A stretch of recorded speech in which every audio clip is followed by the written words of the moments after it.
Hello, and I apologize for being late. I am very behind on everything today. So, hello everyone. It was supposed to be at 2:30. I'm so sorry I'm late.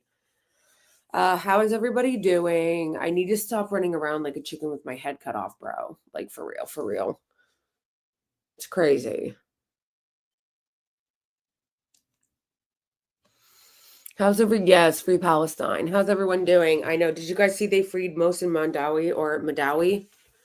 It's pretty awesome. No, Melvin, stop. Why do you got to do that, Melvin? Good afternoon. How's everybody doing? Ow, ow, don't. He's hurting me.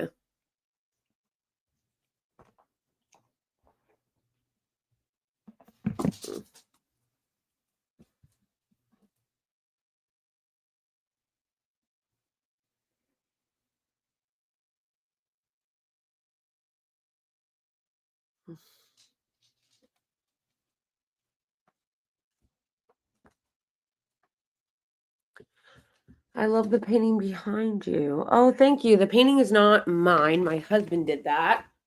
Um, I don't know why it's so like ugh, I hate when my dog acts up like this. Hey, Dan. How's it going? How's everyone doing? Did you guys hear about Mohsen Madawi getting released? It's pretty amazing.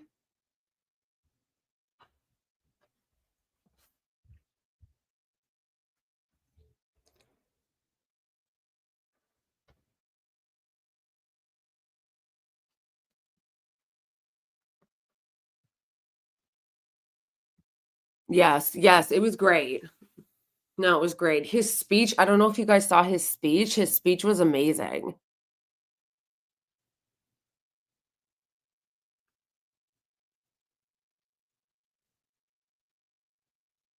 I see a heart in the painting. Where? There's a heart? Where? I don't see it. I ain't see it.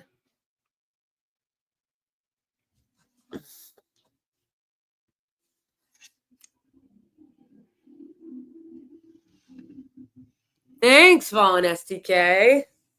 Thank you. That's awesome. That's so awesome. Thank you so much. Kind of the upper middle if you really look. I'm not good at finding stuff like that. Like people who have like an eye to like find something. I'm not good at that. I don't see it.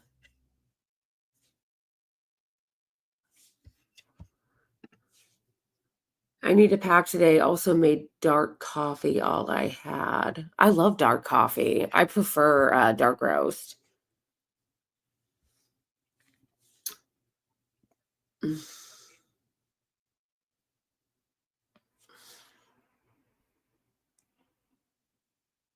Oh, I see it. Oh, how are you guys all seeing it? Where? Where?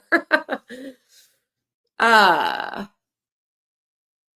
Thank you, STK or ST, what was Fallen. Thank you for STK, yeah. For resubbing. I really appreciate that. And also if people can watch on Twitch, that would be great. I appreciate that people and folks watching on Twitch.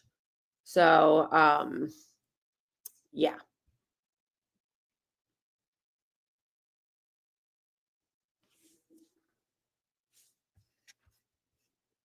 Everyone's saying they see it now.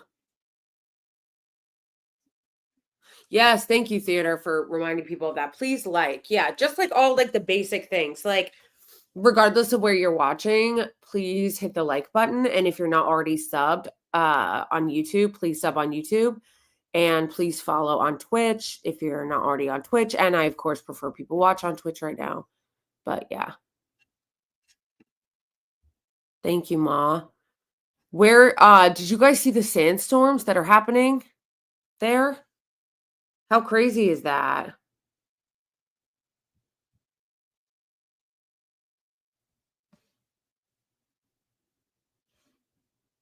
Yeah, I just saw a photo of it.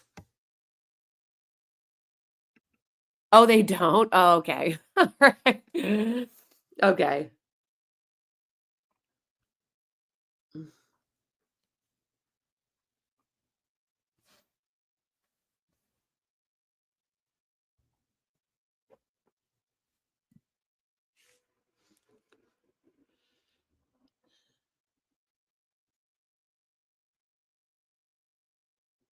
Yeah.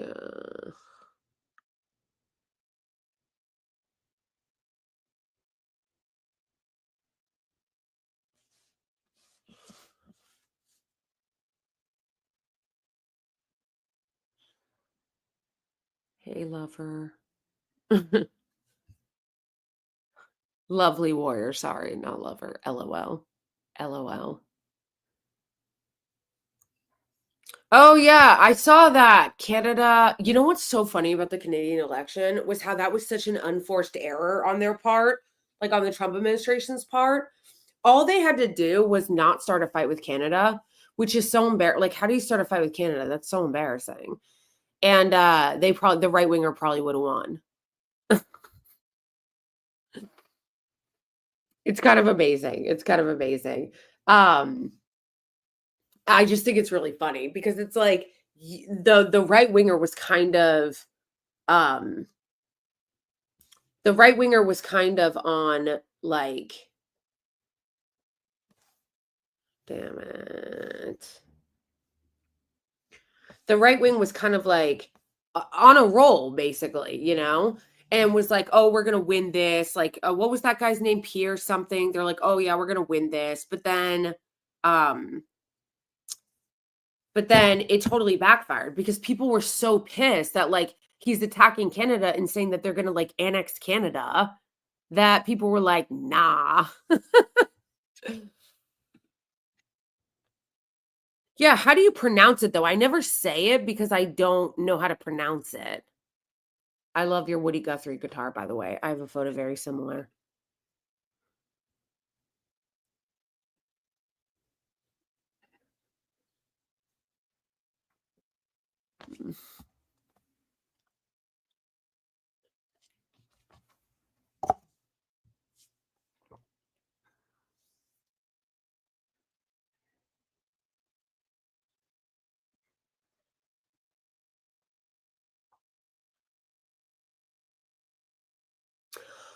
Oh, did you guys see that leak about Jasmine Crockett being like, "No, I'm not going to call for a ceasefire because I don't publicly challenge Democrats." How embarrassing. How embarrassing. I don't publicly it's Poilievre? Yeah, no, it's really cringe. She basically was like, "I don't publicly challenge Democrats." I'm so sorry. You're not like she's trying to create this image for herself like she's like this big fighter. You can't be like a big fighter if you're not going to be willing to challenge your own party. Sorry. Uh yeah, I did a whole video on that. It was like a 15-minute video I did going through that entire article. And it's funny cuz like liberals and blue MAGA people were really mad about my video and they were like this one guy was like leftists never read past like people who wanted to defend Joe Biden. They were like leftists never read past the headlines even though all embarrassing for him. I read through the entire article on the video. Like the video that I made going over the fact that the Biden administration never asked the Israeli regime for a ceasefire, I go through that whole article from Drop Site News. And the guy's like, they just read the headline. Bitch, I read it in the video. If you're going to stitch it, maybe check. Okay? Like, but yeah. So embarrassing that she's like, I'm not going to challenge them publicly. Like, how fucking embarrassing.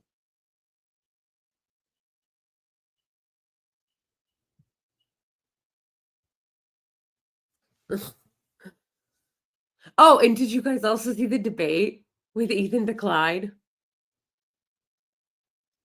Did you guys see? Oh my gosh, I have to show you like parts of it. It was so like so oh my gosh.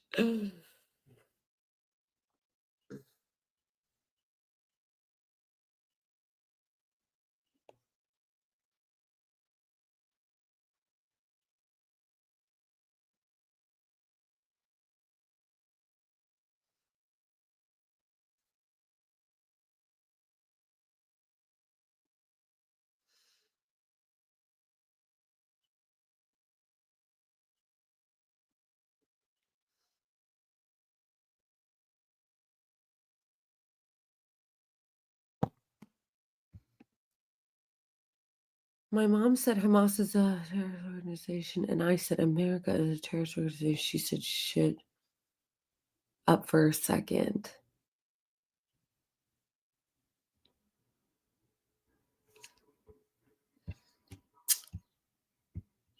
I mean, it's really hard to argue that America is not the biggest state sponsor of terror around the world. Like, we just are.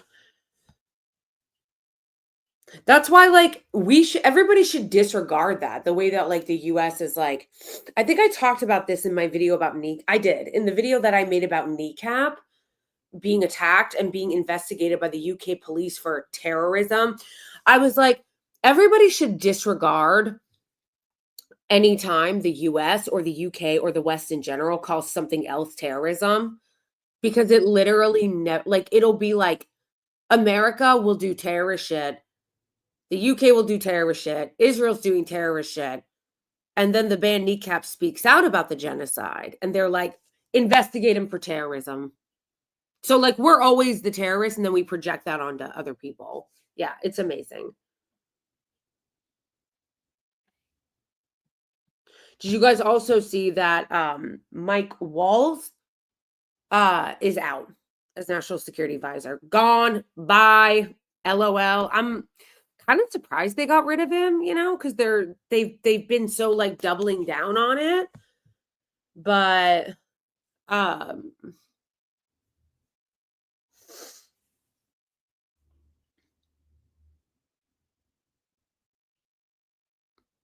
the Hexeth scapegoat. Oh, did they blame it on Hexeth? I didn't even know that.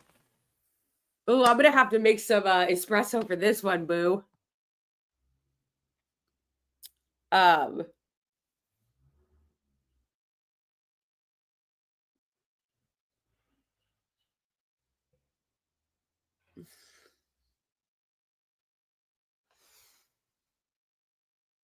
Did you see Kamala's cringe-ass speech on Trump? No. Where was she speaking? Hold on, I'm gonna open the window and plug my computer in.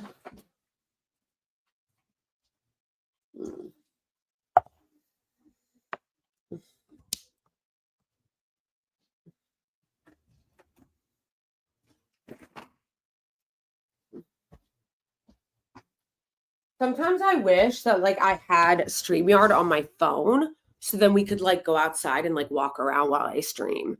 Because I get, like, tired of just, like, being in the house and, like, just, like, stuck, I feel like it would be nice to, like, be able to stream live, like, on my phone, like, through StreamYard, though, not just, like, through, like, one particular thing, and, like, be able to, like, do it while we, like, walk around outside, I see. I see Yarman. I see. Yes, Yarman. Say hi to chat. You want to say hi, Yarm? Yarman. Yarman. Yarman. Say hi, Yarm. Waggy. Waggy. No. Oh she spoke it in merge. Waggy. She spoke it in merge. Let's see. Does anyone have the clip? Is there, like, a Twitter clip? Yarman! Is there, like, a Twitter clip? Thank you, Mark. I try. Thank you. I appreciate it because, I put a lot of effort, a lot of time, and a lot of effort. So I appreciate that. Yeah, if you guys aren't following me on TikTok, no, you can post links in Twitch chat. You just can't do it in YouTube. Yarman! www.yarm.com.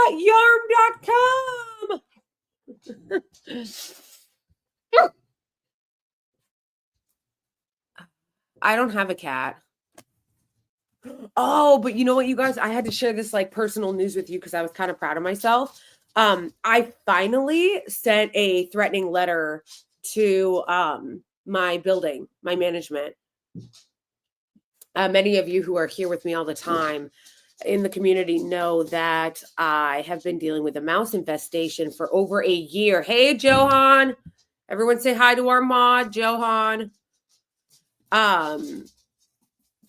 So everybody has heard, about, I think everybody in the community has heard that I've been dealing with a mouse infestation, right? For like over a year. It's been over a year now. And my building has not fixed it. And they just keep doing bullshit, blaming me, blaming us, all kind of bullshit. So anyway, what was I gonna say? Hey Linda. Thank you for watching on Twitch. Yeah, if you guys want to share Twitter links with me, you can do it on Twitch. You just can't do it on YouTube. And anyway, so I had been saying that I wanted to sue them because of how much of my shit has gotten ruined and how my Eggie got sick. And I had to take him to the vet and spend hundreds of dollars on having him seen at the vet and getting an antibiotic and getting a special shampoo because he was breaking out in hives. Like, it was so crazy. He was getting rashes and he was getting all itchy. Like, it was so sad. And they ruined all my stuff. Like, all my stuff. They ruined our, couch. They ruined, they had to replace the dishwasher because the mice urined on it so many times that when I would run the dishwasher, it would smell like urine. Anyway, I don't need to re-go through the whole thing now. I just wanted to say that I am going to take them to court. And I finally sent them. I guess the way the stages work is you have to send them a letter first demanding they fix it. Then after you send them a letter, if they don't respond, then you file the court thing. You file the thing in court. So, yeah, I was kind of proud of myself for doing that because I'd been putting it off and because I'd been having a bunch of other shit to have to deal with. But then they raised our rent. We just signed a new lease and they raised our rent. And I think that was kind of what pushed me over the edge to just buckle down and write it. Because like I said, I've been dealing with this. The mouse infestation is still ongoing. The mice are still here living rent-free in my apartment, hanging out, running around like it ain't no thing in my kitchen and in my living room out of my closet. And they still haven't fixed it. And so, and they tried to lie and blame it on us. Like, it was so ridiculous. So, yeah, I finally got around to doing that. And, yeah, it's so crazy. And I'm just glad that I got it done. I assume that they're not going to be happy about it, so that I will be going to court and filing this suit. But I have all the evidence, I have all the evidence, the correspondence, trying to get them to do it, the 311 complaint, all the evidence of the photos of my clothes and my furniture and all that shit getting destroyed. So I feel thank you, Johan. Yes, follow me on Rumble too. That'll be where we do the last hour today. It's where we do our last hour and most uncensored part. So yeah, so I am glad that I did that because I'm tired of their bullshit and that I kept meaning to do it. But like I said, I've been so busy and I have so much shit that I have to do on a daily basis. I just haven't had time. And what kind of triggered me over the edge to do it was the fact that they raised our rent. And I was like, you motherfuckers, the nerve, you guys, the nerve, and Twitch too. Yes. The unmitigated fucking nerve of them to raise our rent after we've had to go through this for a year. The emotional distress they have caused me, the mental distress they have caused me, the exhaustion that they've caused me, and they have the fucking nerve to raise our rent again. Why? Because they can. Just because they can. They're allowed to. We live in a rent stabilized building, but they're allowed to by law raise it by I think it's 1.4% every time we renew our lease. So they raised it by hundreds of dollars, by $400 or some shit. And I was like, really? They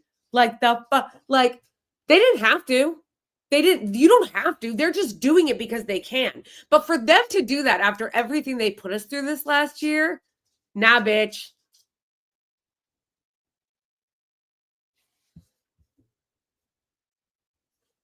Oh, somebody put a Twitch link in. Let me grab it.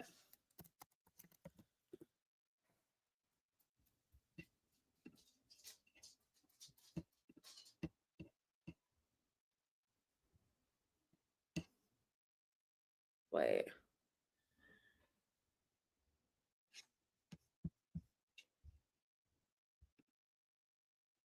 No.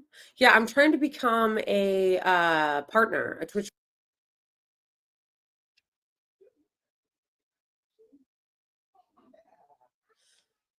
Why is my camera flipped? When I go to Twitch and I look at the screen, my camera is flipped, mirrored. It shouldn't be doing that. It should be working the way that I have it set up on StreamYard. It should be working the way I have it set up on StreamYard. Why is it fucking flipped? This is so annoying. Okay, wait, where's that link? I thought you guys put a link in here. No? No?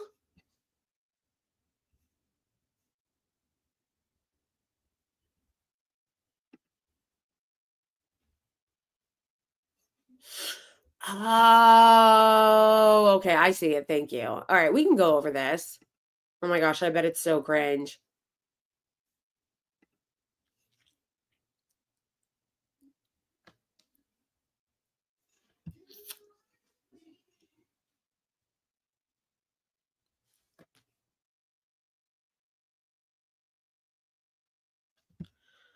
Move out of New York City and go where?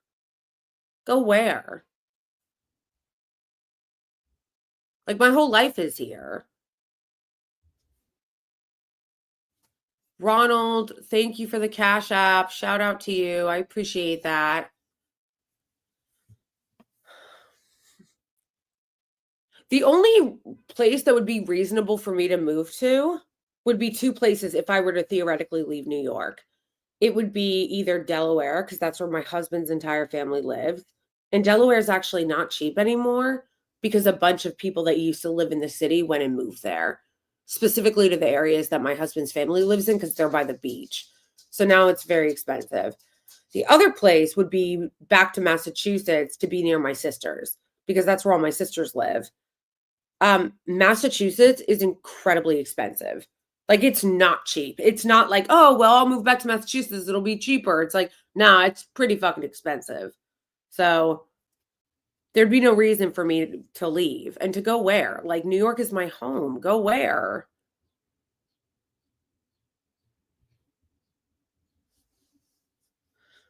First of all, there is nowhere in the United States where you can buy a house for $60,000 or $70,000, Brian. What the hell are you even talking about? The prices for real estate here are a joke. All over the country, they're insane. There is not a single place in the United States where you could get a house for $60,000 or $70,000. That's not a thing. I'm boycotting Dubai. Hey, Shoya, by the way. Yeah, exactly. You can maybe get a vacant lot for 60, 70,000. I'm telling you, unless you're talking about a literal shack, there are no places for houses for $60 or $70 unless you're talking about an actual shack.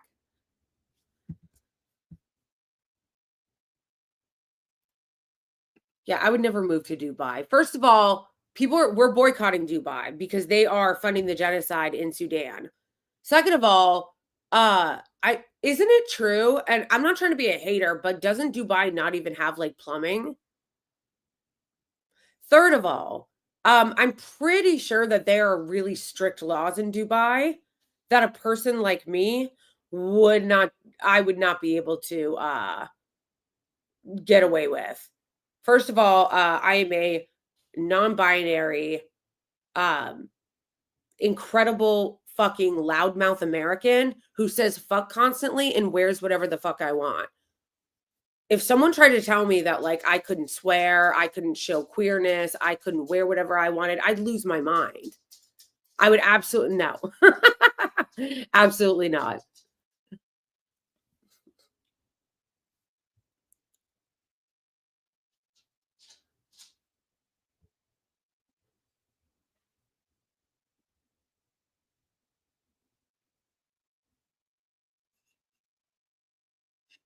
That's true. It's almost like a playground for rich people in the Middle East. Westerners and shit, and, like, just, like, other rich people. But, um, maybe somebody can correct me if I'm wrong, but don't they have really strict laws? Like, social laws. Don't they have really strict, like, social laws of, like, things you can't do?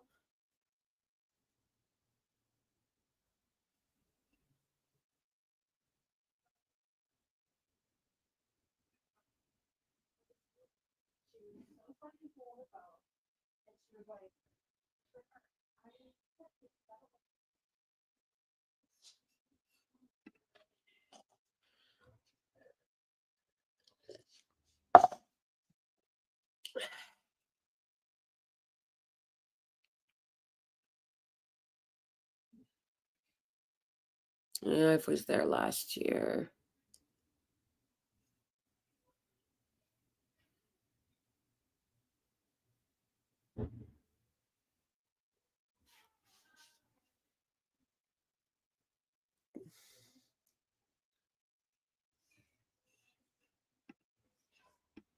What do you think about Texas or Florida? Speaking of Texas, did you guys see that Greg Abbott put out a letter, um, basically threatening a town in Texas for saying that they wanted to vote to divest from the Israeli regime? And he cried and said that he was going to take their funding away if they tried to boycott Israel. Did you guys see that? Insane.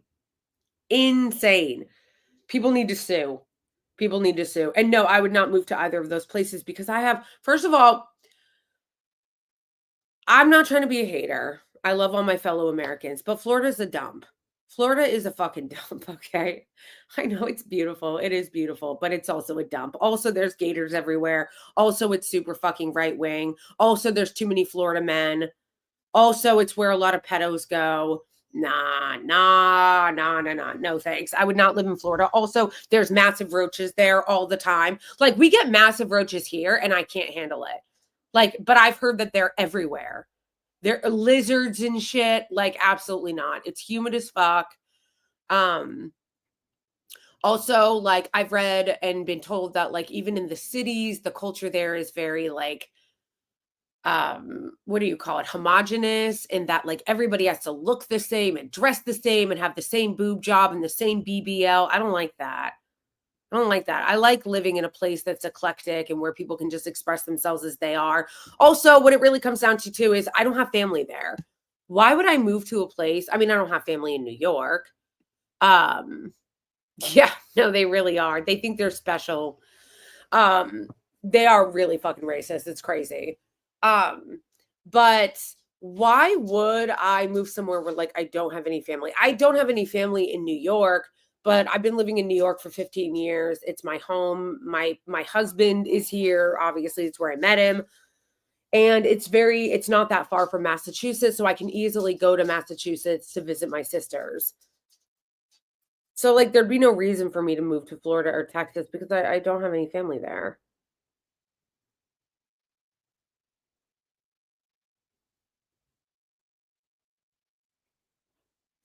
If that's true, that Florida's the home of the KKK, that genuinely would not surprise me at all. Would not surprise me at all. Yeah, and also, like, they're incredibly expensive too. Like, Florida is very expensive.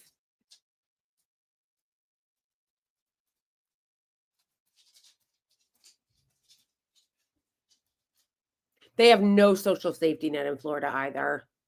None.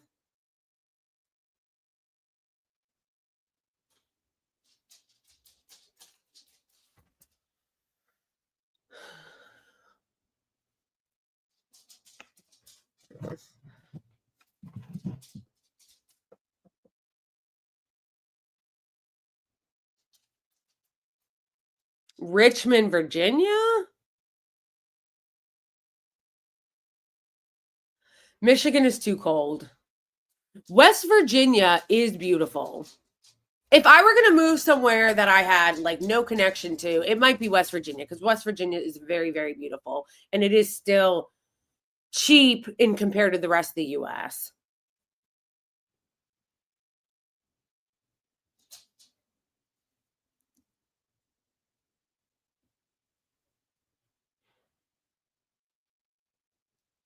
Yeah, why would I move to Canada? I'm not Canadian. No, Arizona is also hot as fuck. The only thing that would make me wanna go back to the West would be the Mexican food. I miss the Mexican food.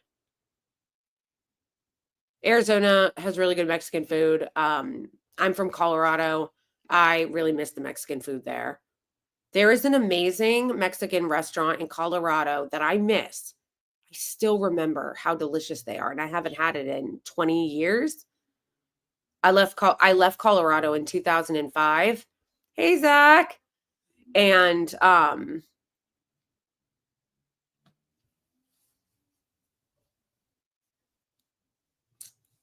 miss the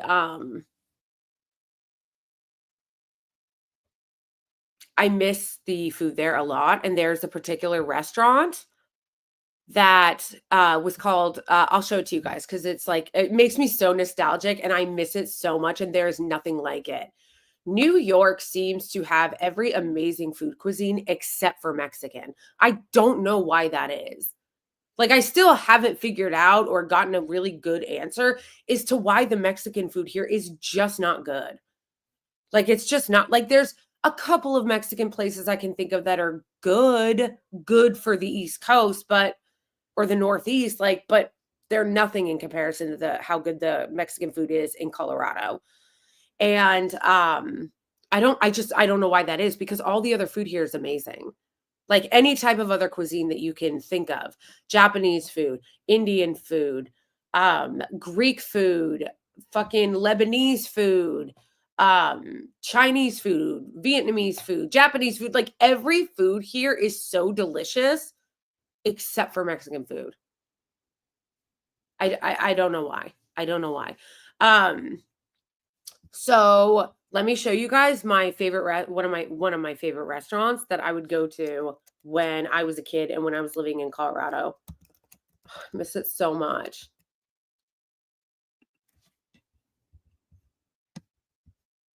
So when I lived in Colorado, I lived in a bunch of towns, but particularly for this story, I was living in a place in Colorado called Fort Collins. And in Fort Collins, they had a restaurant that is called Consuelos. And they had the most amazing breakfast burritos.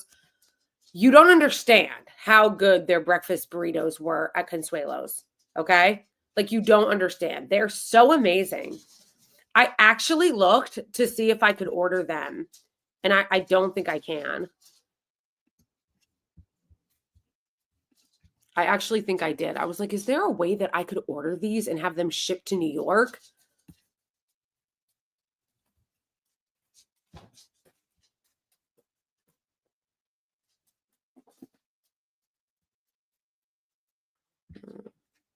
Wait a second. Wait, these are the sauces.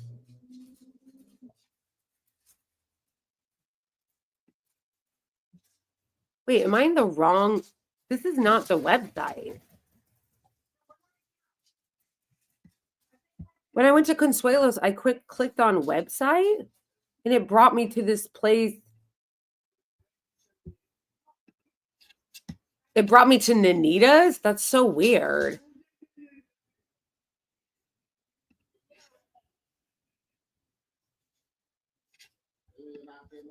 That's so weird. I went to Consuelos.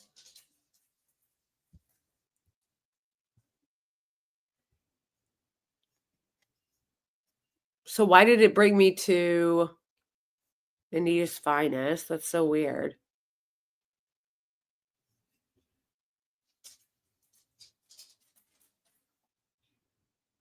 On South LeMay.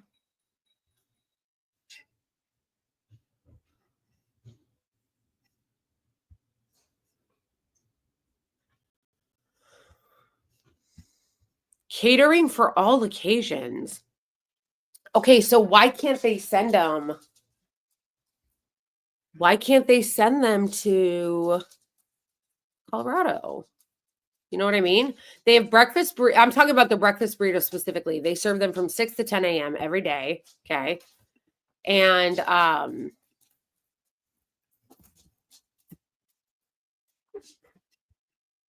Yeah, this is it. They serve them from 6 to 10 AM every day. You guys, they were amazing. Like, I still remember how fucking good they were. Like, they were so good. And when I was in school for like 2 seconds, because you guys know my schooling was like checkered and all over the place, and I was often in school and then out of school and never really went, but like was there for a little, then got expelled, the whole thing. But while I was in school for a little bit in Fort Collins, um, one of the girls I went to school with, her mom worked at Consuelos, and she used to bring me breakfast burritos every day to science class. I miss it. I really do miss it. I wish there was a way to get them to mail them to me. Like, please just mail them to me.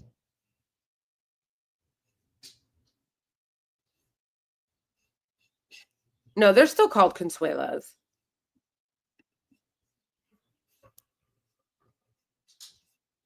Bruh. No, I feel like people just don't understand how good the Mexican food is in Colorado. Like, oh, come to Papa. I miss it. I miss it so much. Yes, these are the fucking. Oh, yes, you guys. This was the breakfast burrito. I miss it so much. It was so good. This actually hurts. It hurts looking at it because I wrote. Oh my gosh, they're just so amazing. I don't want to go back to Colorado, but I would love to find a way to get them to mail me some of this shit. How do I do this? Somebody show me how to do it. How do I do this? Is there a way?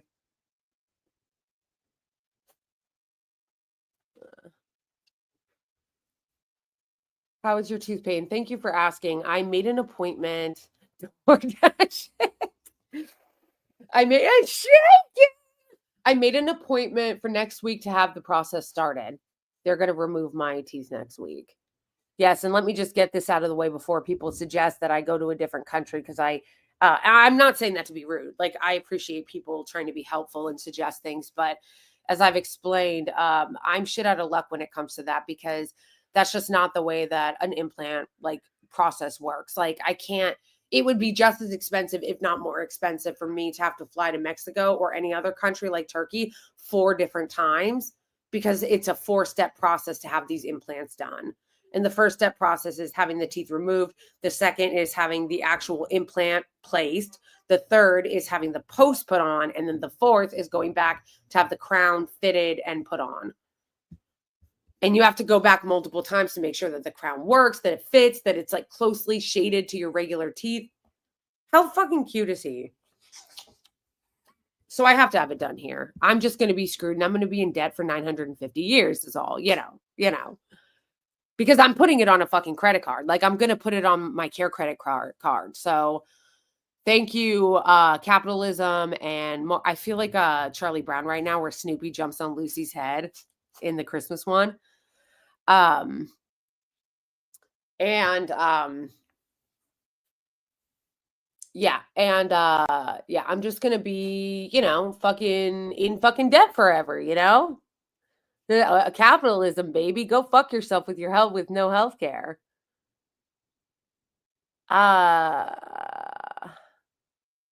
No, also I feel like you guys don't understand how much I hate bugs. Like I really hate bugs, especially cockroaches, grasshoppers, shit like that. There are a lot of bugs in Puerto Rico. I can't handle that. There are bugs in New York, and yes, we have roaches, but because New York is such a densely populated city, you can still live here largely not having to deal with them, except for the occasional ones that do get into your apartment. And that every time it happens to me is traumatizing. Like I still have not gotten used to it. I've been living here for 15 years on the 5th. Wow. The 5th is my New York versary. I've been living in New York City for 15 years on May 5th is when I moved here, 2010.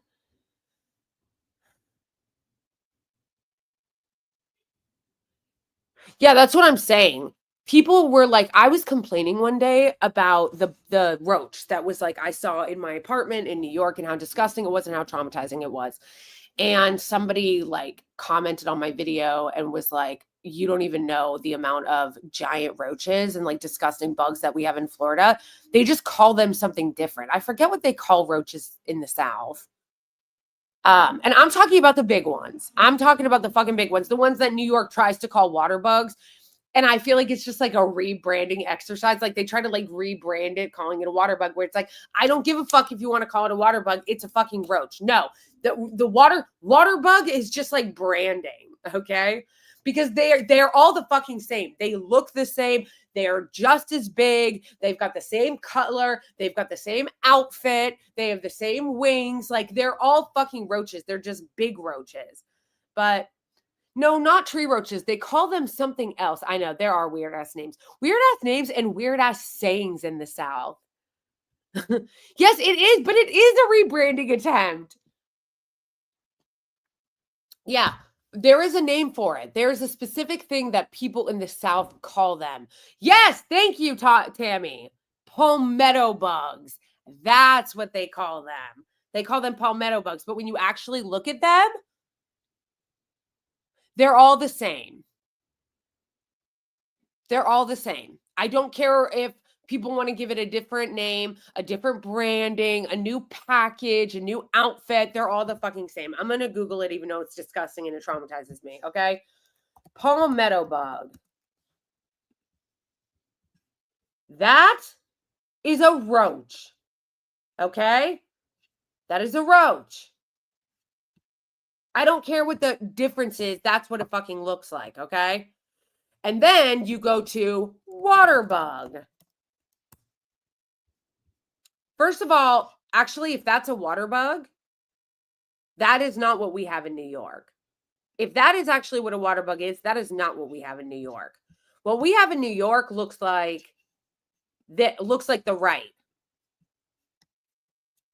That is what a water bug looks like. That is what we have on the right.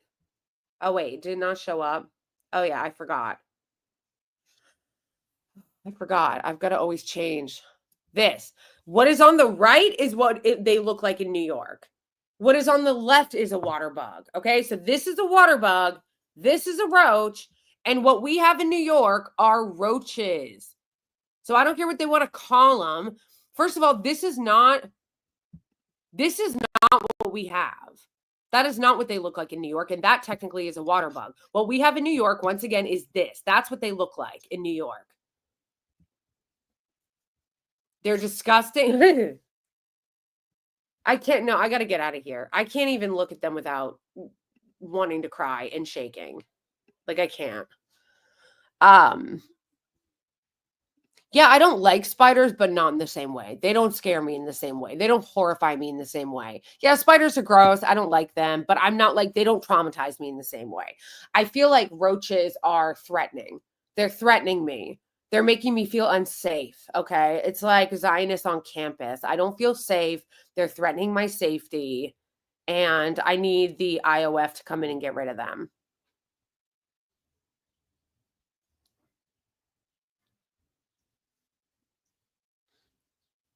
Yeah, people like, I don't know. I just feel like people try to argue a lot about the stupid semantics of it when I don't care. A roach is a roach is a roach is a roach. They all, if they look like that, they're a fucking roach. I don't care if you want to call it a water bug, a palmetto bug, a fucking, I don't know, super bug, a ugly roach, a West Coast roach, Israeli roach. Like, I don't care what you want to call it. They're all fucking gross.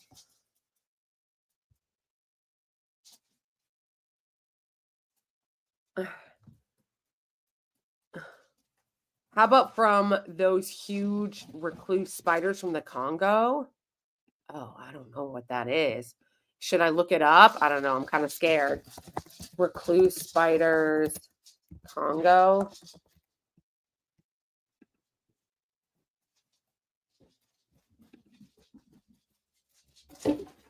Oh, hell no. Hell no. Oh, I didn't share it with you guys. See, like I said, this is the thing that's so annoying about having only one monitor. I always forget to go back and forth because you can't see both. Oh, hell no. Hell no. Nope. I think all bugs should be gone. I mean, I know they're important for ecological reasons, but like I wish that they didn't exist. I really do hate bugs. I saw a video one time of somebody in Africa where they were there. This was a long time ago. It was like on MTV or some shit. They went to Africa and there were so many bugs that they had to sleep with a screen around them. I couldn't handle it. Absolutely not. I hate bugs. Even the bugs that we've suddenly gotten this infestation in the last couple years of, what are they called? Lantern flies. We never had lantern flies before. Until a couple years ago. And now we have them every summer. They're so creepy and ugly. I fucking hate them. Now, I'm still not as scared of them as I am roaches. Because with a lanternfly, I can kill it. Like, I'm not afraid to kill it as much. They gross me out a lot, but like, I'm not as afraid to kill it. Whereas, like, a roach, like, I literally, one time there was a roach in my apartment and I left. I was like, fine, take it. Take the apartment. I'm not coming back in here until my husband comes in and gets rid of it. I one time made my husband stand outside for an hour until he found the roach that was scaring me outside and killed it. Because I can't sleep. I can't sleep if I know it's outside stalking me. I can't sleep if I know it's outside stalking me. And I left my house. I left and was like, I will go back when my husband gets home. It's half the reason why I got married. Okay? Half the reason why I got fucking married was so that I could have somebody to make sure that they repelled roaches.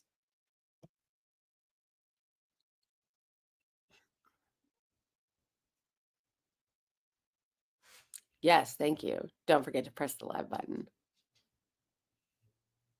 Yeah, they are invasive. They're ruining like the crops and shit.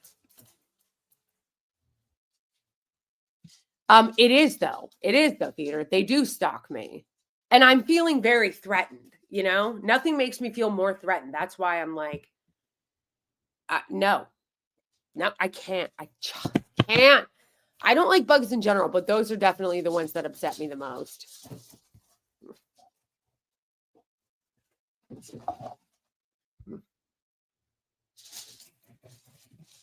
A longhorn beetle? Oh God, please do not let that come here. Longhorn beetle, that sounds disgusting because I'm pretty sure that the lanternfly is from Asia. It's from Japan. And it came over here through, you know, commerce. Like it ended up on a ship, like a shipping container, and that's how it got here. I think that's how the stink bug got here too. Stink bugs are really gross. They have them in Massachusetts and they crunch when you kill them. Like they're just fucking gross. They look like dinosaurs in a way. Like they look like they should be from the dinosaur prehistoric age. And they disgust me. They disgust me. Yes. I hate them. Hates it. If I could live in a totally bug-free world, I would. I don't understand people who like bugs. I don't understand people who aren't afraid of them, right? Like even people who don't really like bugs, there are a lot of people that they're not afraid of them. They're not afraid of them. They have no problem going in and like killing a roach or like an exterminator. I saw a video one time of an exterminator and roaches were all over him. I thought I was going to cry.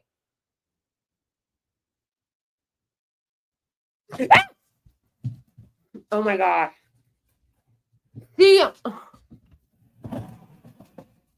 you guys, there wasn't anything there. It was in my head.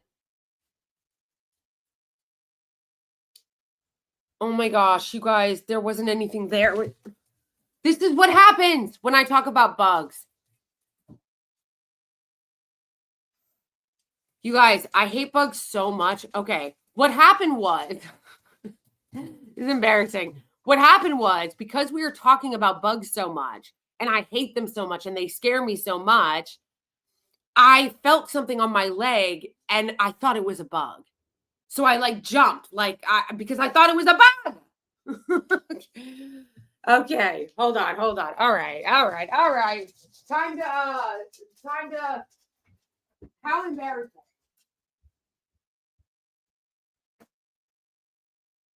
Okay.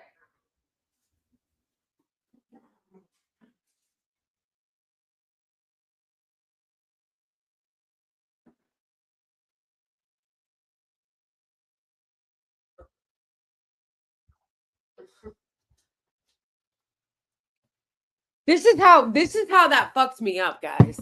I get fucked up. Oh, I know. I've gotten stung by a wasp a few times. I got stung by a wasp one time on my head. I was like sitting under a tree and it like landed on my head and stung me.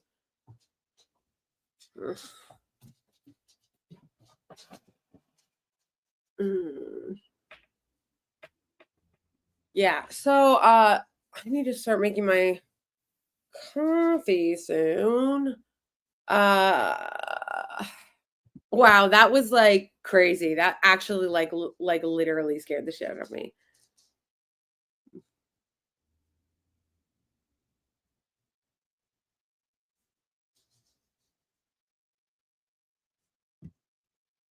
That's crazy.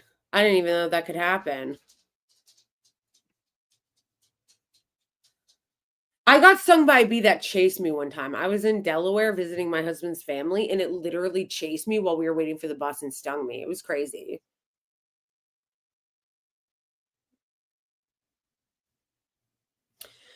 Okay. We can start watching this Kamala Harris video in a minute. Sending love from Cape Town, South Africa. Hello. Love to you guys.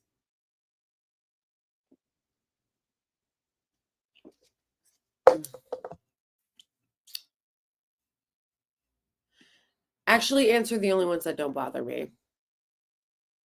Bees, yes. Ants, no. Ants are the only ones that don't bother me. In fact, I kind of feel bad killing ants.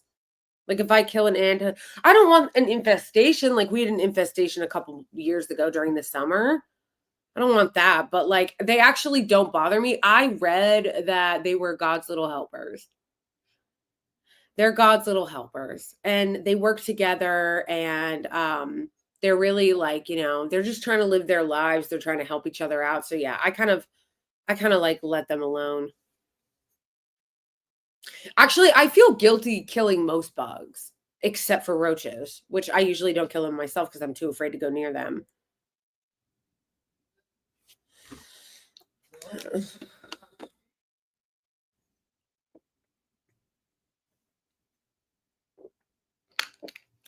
Oh yeah, I meant I was okay with the black ones. Fuck the red ones. Yeah, I've been bit by the red ones.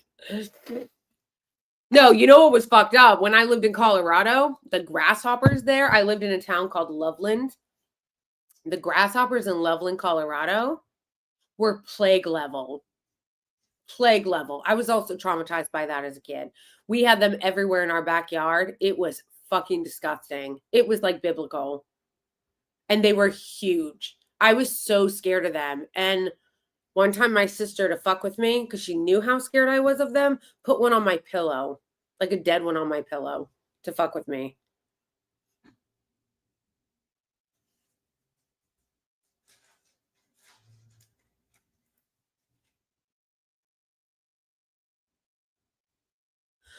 Bernie Sanders didn't even visit Mohsen Madawi while he was in ICE detention. Peter Welch, who's the other senator from Vermont, did, and Bernie didn't. Like, fuck that. Like, what bullshit. Oh, thank you. Thank you. I appreciate that a lot.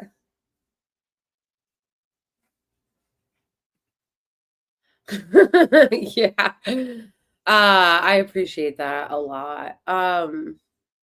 Especially since I always get so much hate from people.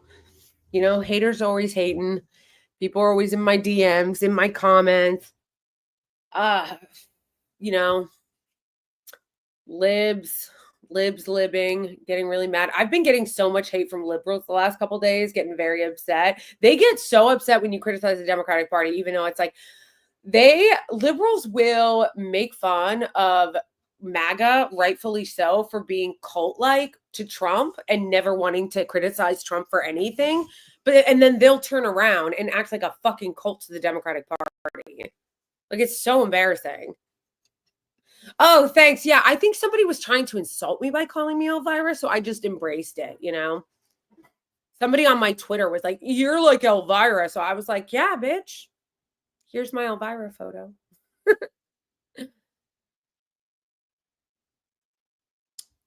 Yeah, people are just losing their minds. Not a lot of critical thinking happening.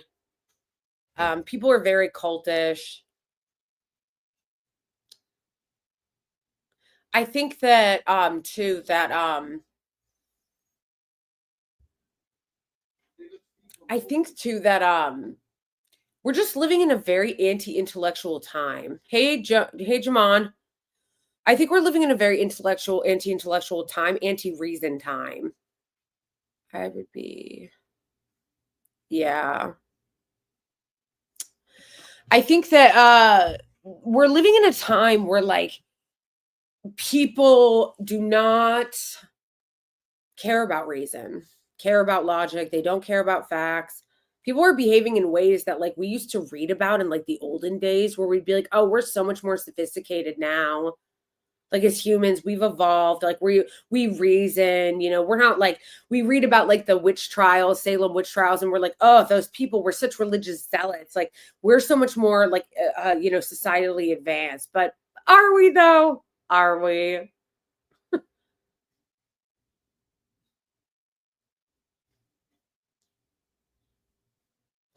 The fact that the Israeli regime is able to kill people indiscriminately in Gaza because their book tells them they can, according to them.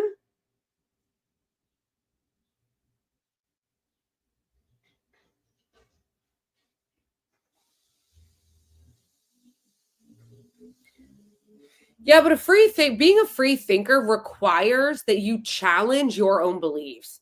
Because people love to use the phrase free thinker. Oh, I'm a free thinker. And then they just agree with everything their side says. Like being an actual free thinker requires that you challenge your own beliefs in your own side.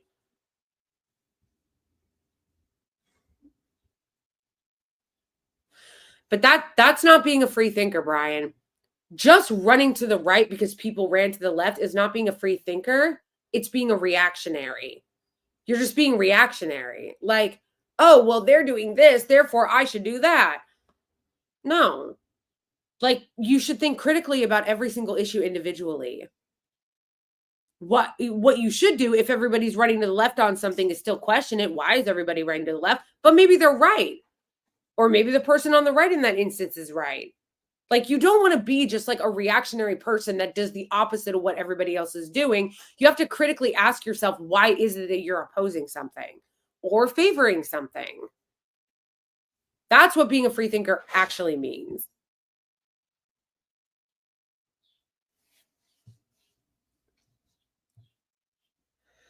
Did you guys watch the documentary, the new documentary about the settlers?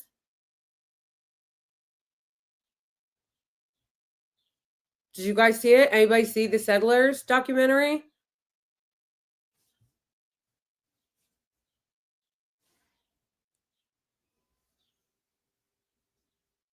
It was really good.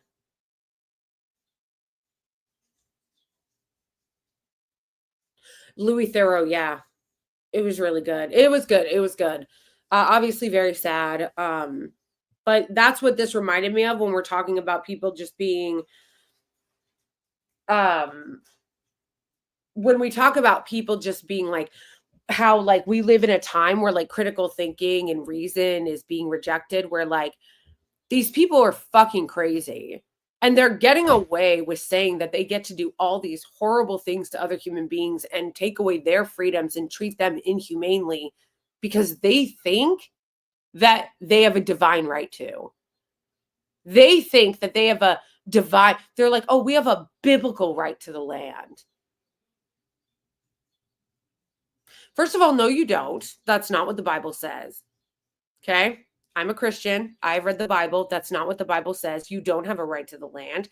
And second of all, we don't govern from religious documents. That's not how this works. It's just fucking crazy. Oh, that's really sweet. Thank you, Rydia. Yes, divine property agent. They were literally like, oh, it's a deed. The Bible is his deed to the land. The guy was literally from Texas. Like the guy that we're talking about, The guy was literally from Texas. And he's like, well, I have a biblical deed to it. So I can go to somebody else's land that's indigenous to this land, who's been living there for thousands of years, and just say, actually, my interpretation of the Bible says that it's mine. So now I get to treat you inhumanely and take away your rights and take all your shit. It's fucking crazy. It's fucking crazy. And it's so pathetic when Americans defend it, because it's like, can you imagine somebody doing that to an American? Like, this guy was from Texas. Go to Texas and try to take someone's property for them and see how it goes for you.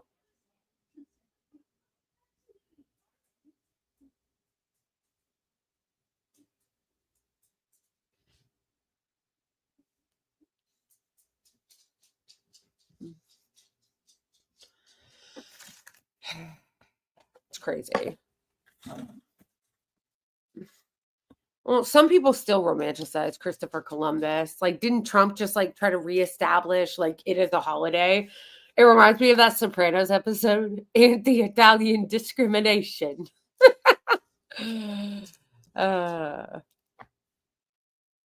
Watch the documentary March to Zion. All right, I'll look it up.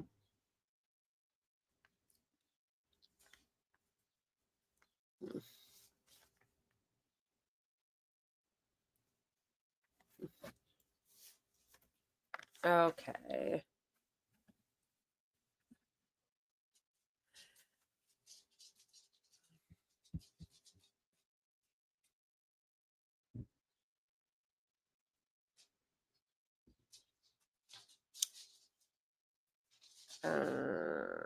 Did you already see at the ICJ hearings?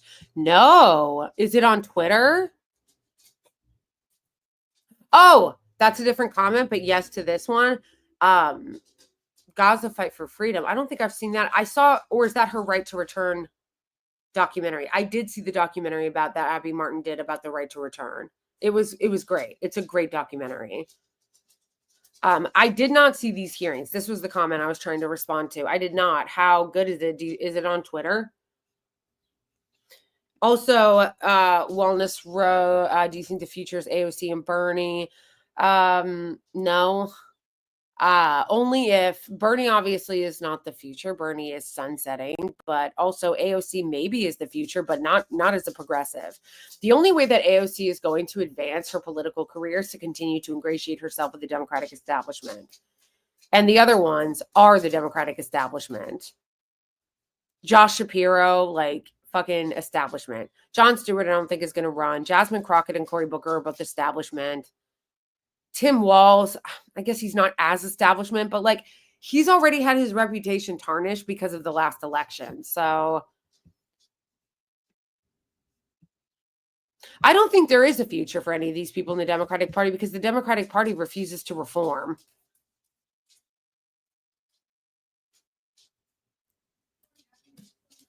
Yeah, and she wouldn't do that. She wouldn't do that because that's not what she wants. She wants a career as a politician. She wants power. So she's going to continue to climb the ranks of the Democratic Party.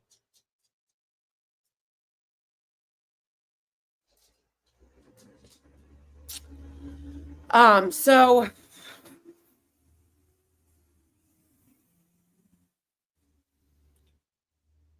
I don't think that they have a future that is going to be any different than what it's been, because they refuse to reform. They refuse to reform. They refuse to change. So it's going to be the same shit it's always been. Yeah, people should run as third party, independent. Yeah, they should, because the Democratic Party, once again, is garbage. The DNC is garbage. And they're not going to change. They're not going to reform. They don't want to. They're not interested in that. And without serious reform, like I'm talking from the fucking ground up, changing that party and reforming it, nothing is going to change. And there's no evidence of that. There's absolutely no evidence. I mean, you guys, we went over a couple weeks ago that them freaking the fuck out that David Hogg said that we should primary some of the 100-year-old useless Democratic incumbents, and the party fucking melted down and attacked him. They're not going to reform. Like, we know this.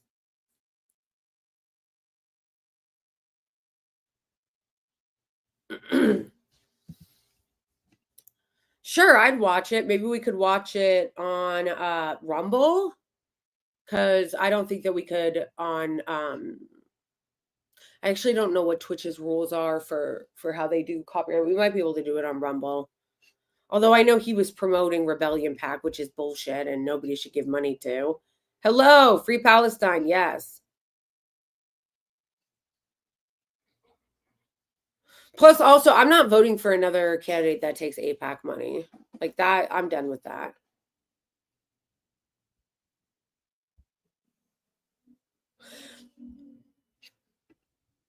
Our hope is us individually and working together in ways outside of the two-party system. Because, like I said, all it's going to be is more cowbell. There has been no reflection after the last election. All they've done is attack the left and attack progressives. They haven't done any reflection. They haven't done any reform, and they don't plan to. Why would people keep voting for them? It's just going to be more cowbell. They're just going to do the same shit that they've been doing, which is empowering the establishment while crushing the progressives. They're only going to continue to empower the establishment, crush the progressives, and shit on the left. Why would I continue to vote for a party that hates me? The liberals hate the left. The Democrats hate the left. The liberals hate the left. They hate the progressives. Why would I continue to empower them?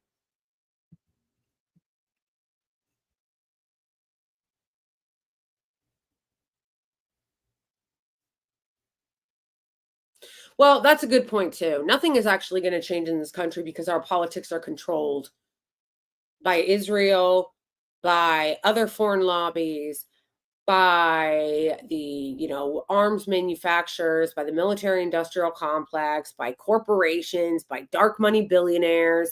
Like, we don't actually have free and fair elections. And unless and until the American people actually rejected Citizens United and got rid of the unlimited spending and corrupt funding in politics, nothing is going to change.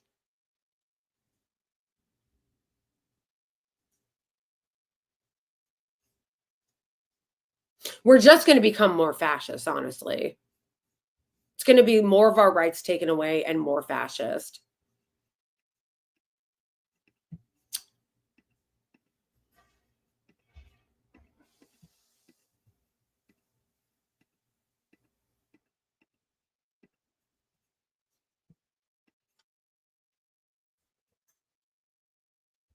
Yeah, people should also focus on like doing things within their state, right? So like city council, school board, ballot initiatives. People should be working to get ballot initiatives, fighting to get ranked choice voting, things like that. Yeah, exactly. It is.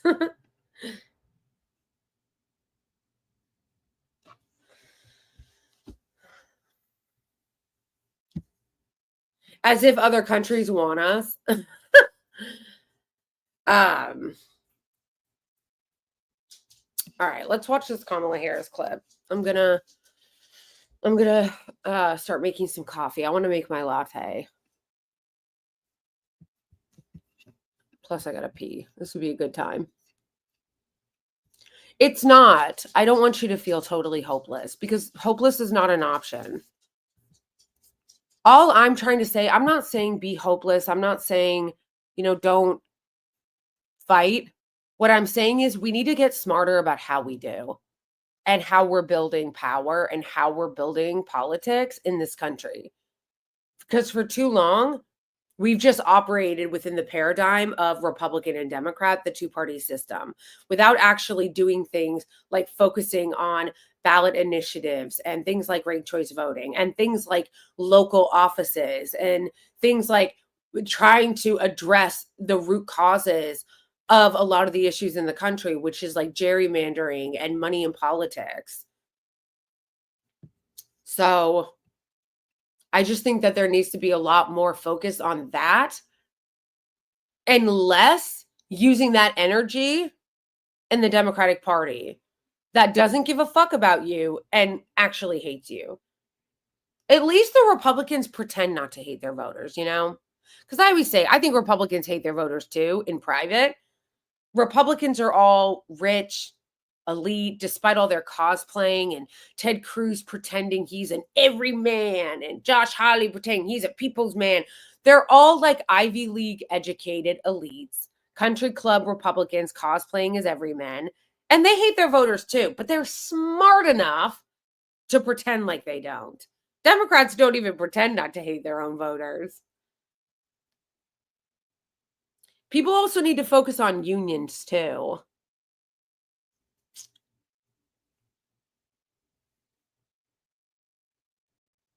I think that people need to also focus on unions and building systems and shit outside of like what already exists in the system. That's what I also think. I think all of us have like a lack of imagination on like how do we build systems outside of what we can see right now.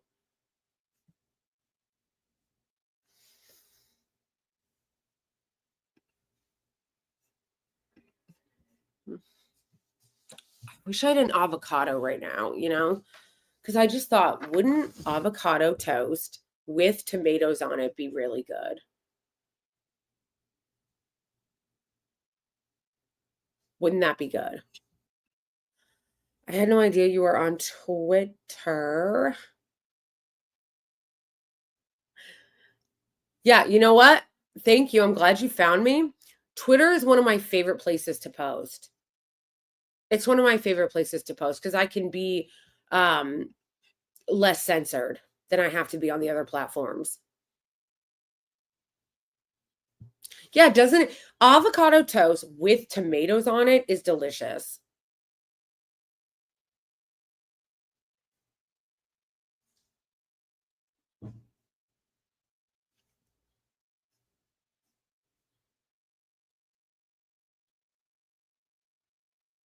I don't have an avocado though.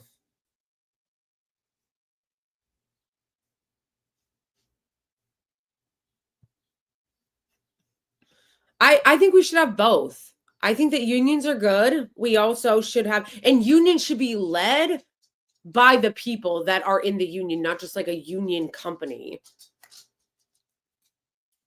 Not like a just like a national union. Um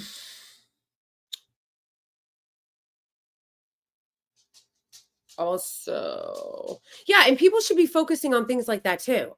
Like the electoral college should be gone. It should be abolished.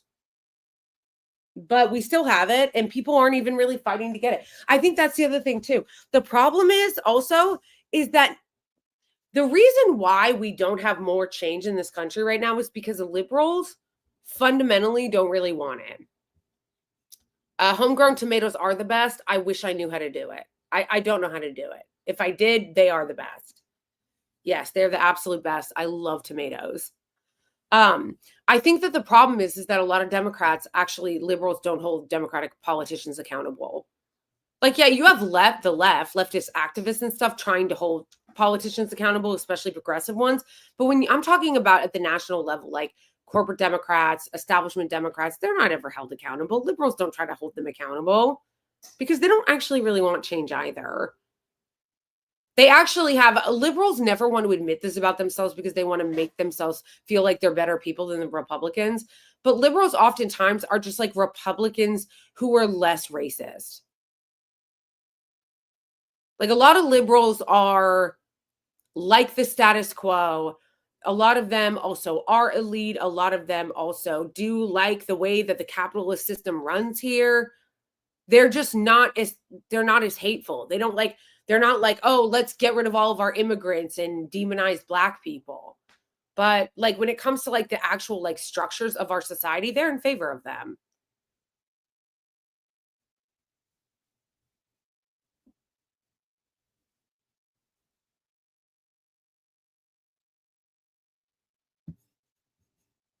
Yes, I know. I love Medea Benjamin. She is so great. I love how she's constantly confronting their asses, constantly. Like she's so persistent. She doesn't let up. She's out there on Capitol Hill like every day.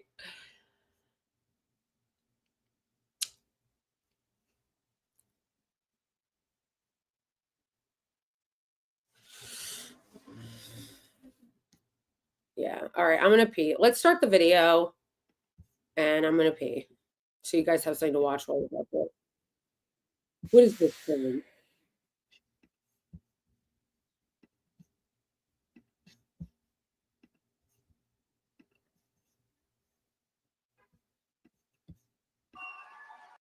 Why isn't it playing? Oh, there's no sound, bro. I have the volume all the way up.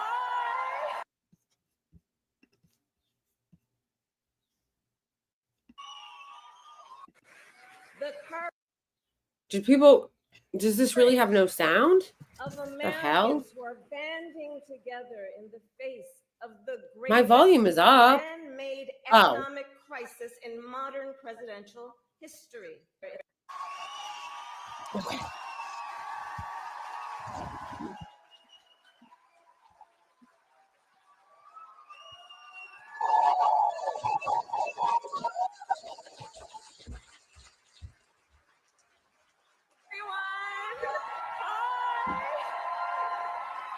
Hi, everyone. Hi. Oh, it's good to be home. Thank you. Oh, hi, and Andrea. Hi, everyone. Thank you all. Thank you. Thank you. And Dougie's here too. Oh, please have a seat. Please have a seat. Oh, it's wonderful to be home. And thank you all. Thank you, thank you, thank you, thank you. Oh, in 20 years, Andrea. My goodness. I mean, your babies are grown. Good evening, everyone. Thank you for supporting Emerge. Thank you for supporting Emerge. It is so wonderful to be home and to be back with all the leaders who are here and to celebrate this extraordinary organization, which is an organization of so many exceptional. It's also like people shouldn't forget how they fearmongered about Trump so much and were like, Trump's this, Trump's that, Trump, everybody should be scared of Trump. But then when he won, they all acted like it was business as usual. They all acted like it was business as usual. Inviting him to the White House, giving a nice speech, being like, oh, yeah, inviting him, giving a nice speech, doing a nice handover. Yeah, business as usual.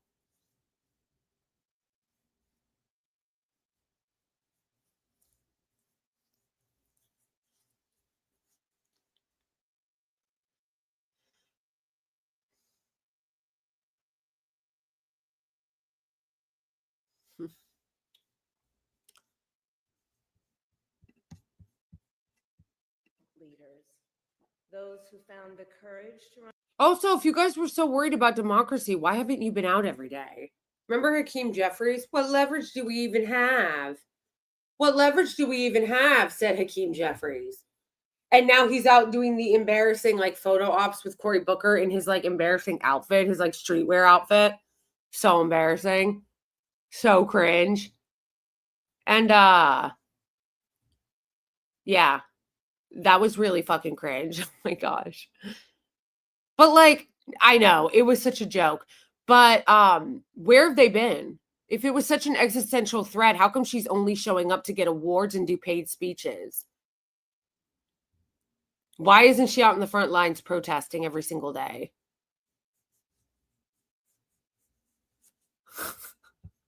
Run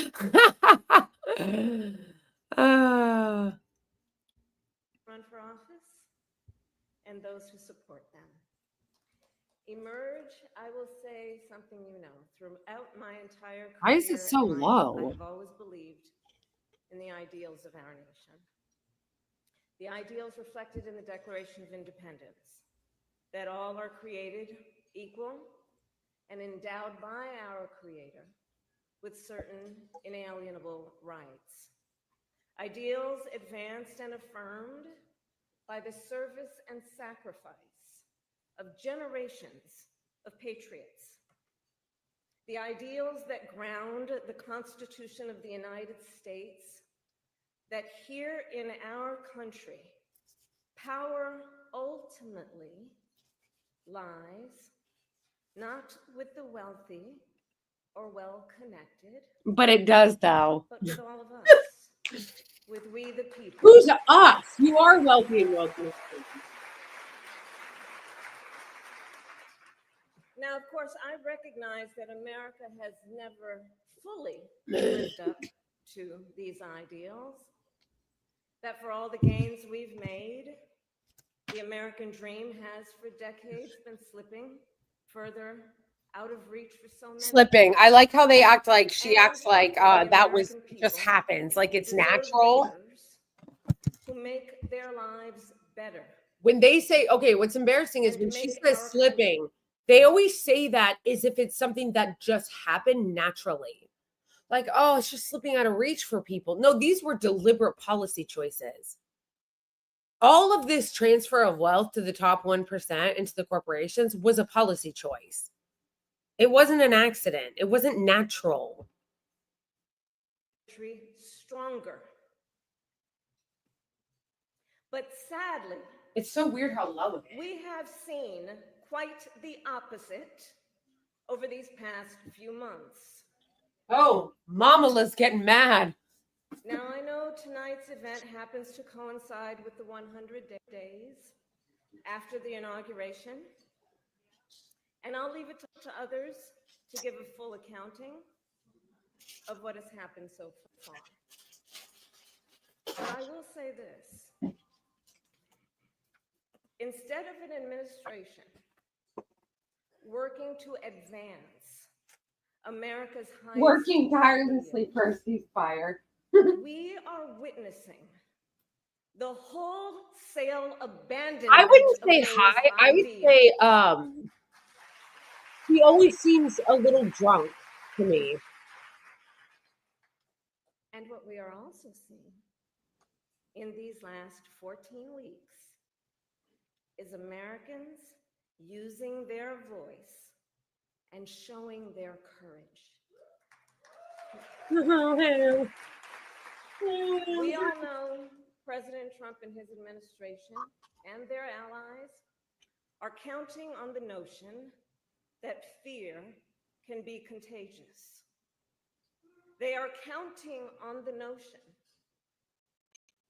that if they make some people afraid, it will have a chilling effect on others. But what they're overlooking, what they have overlooked, is that fear is not the only thing that's contagious. Courage is contagious.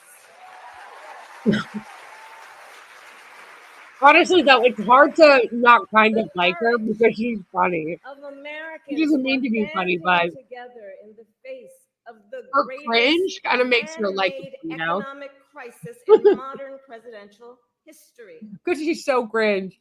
Americans across the political spectrum who are declaring that the president's reckless tariffs hurt workers and families by raising the cost of everyday So she's essentials, gonna fall from the stage.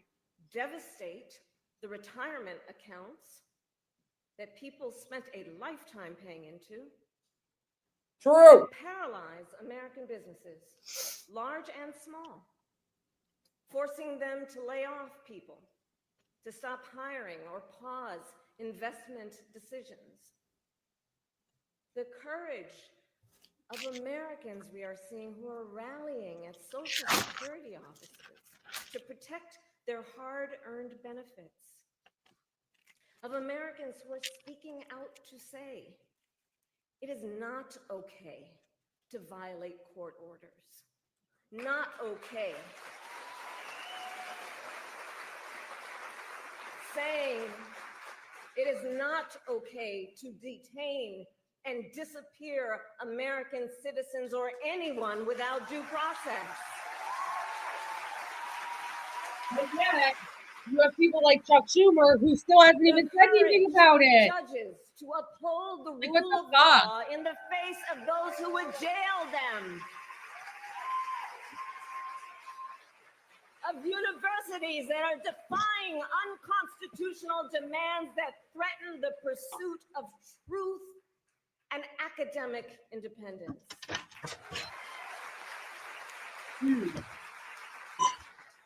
That's something that needs to not be forgotten. How pathetic and complicit the universities have been. Like, people shouldn't forget that. Like, just how awful and complicit they've been.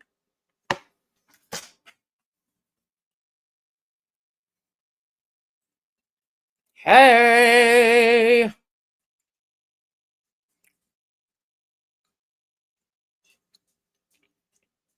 No, you guys, they're gonna try to push hey Brandon. They're gonna try to push Gavin Newsome on us. All these Americans inspires me. And I have been inspired by the movements like the one in Wisconsin that put Susan Crawford on the Supreme Court. Again, but that was also partly because people, it was like a backlash that is aiming to ignite a grassroots movement to lift up voices and advance freedom and justice. And by leaders across the spectrum. See, she like always kind of low-key sounds strong. Cory Booker, Chris Van Hollen, Chris Murphy, Jasmine Crockett, Maxwell Frost, AOC, and Bernie Sanders. All who, in different ways, have been speaking with moral clarity about this moment. So here's one of the other things I wanted to talk about tonight and to highlight.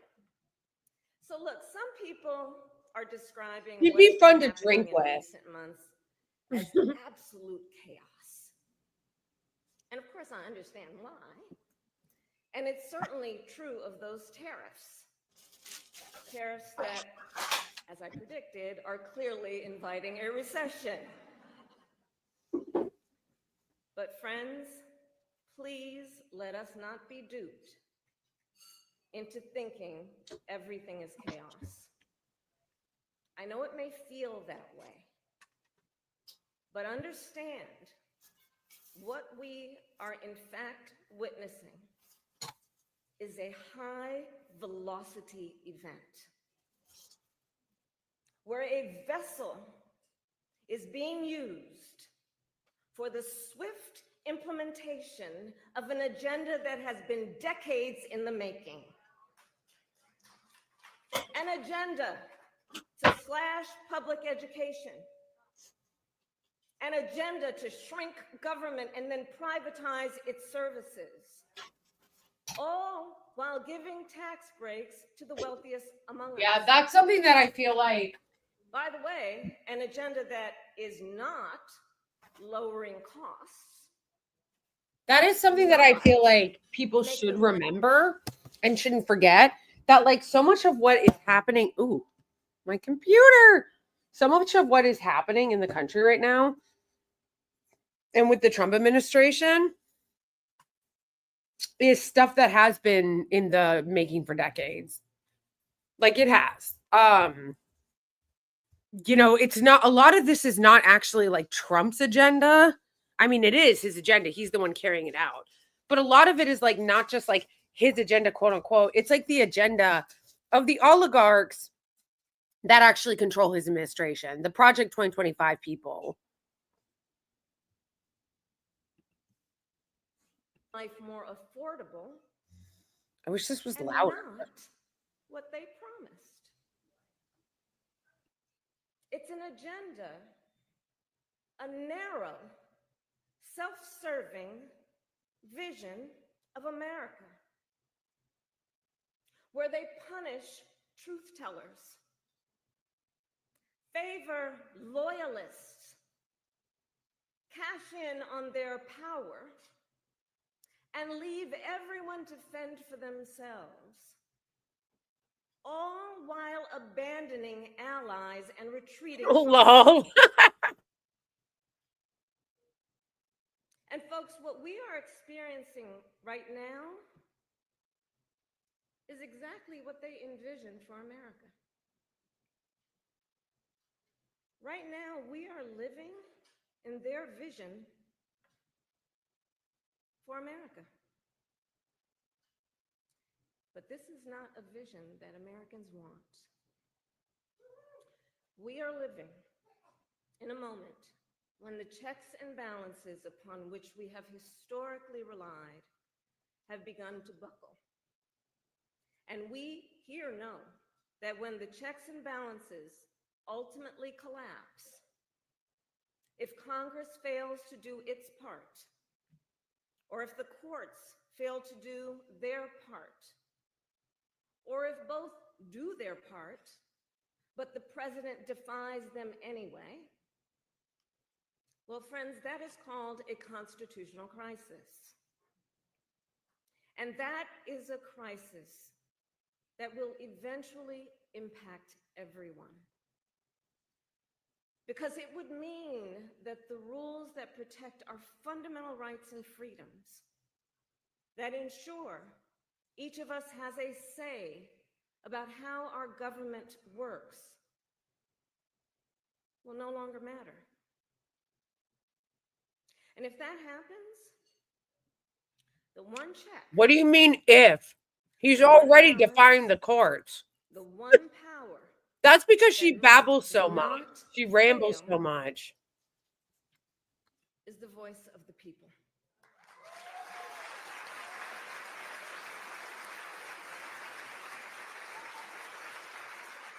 And look, right now I know a lot of folks are wondering what's going to guide us through this moment. How are we all going to figure out how to chart the course? But that's not a reason to throw up our hands. In fact, please allow me, friends, to digress for a moment. Okay. It's kind of dark in here, but I'm asking for a show of hands. Who saw that video from a couple of weeks ago? The one of the elephants at the... I like how she's like, allow me to digress for a minute. Wait, this whole thing wasn't digressing already? San Diego Zoo during the earthquake. Google it if you've not seen it. So that scene has been on my mind. Everybody's asking me, what you've been thinking about these days? Well, so in the video, for those who haven't seen it, here those elephants were. And as soon as they felt the earth shaking beneath their feet, they got in a circle and stood next to each other to protect the most vulnerable. Think about it. What a powerful metaphor. Because we know those who try to incite fear are most effective when they divide and conquer, when they separate the herd. Yeah, for real. That's not what I was laughing at. When That's they horrible. try to make everyone That's think awful and they good are point. I was alone. laughing at this comment. But in the Now she's face trying to be of relatable. crisis, the lesson is don't scatter. The instinct has to be to immediately find and connect with each other, and to know that the circle will be strong.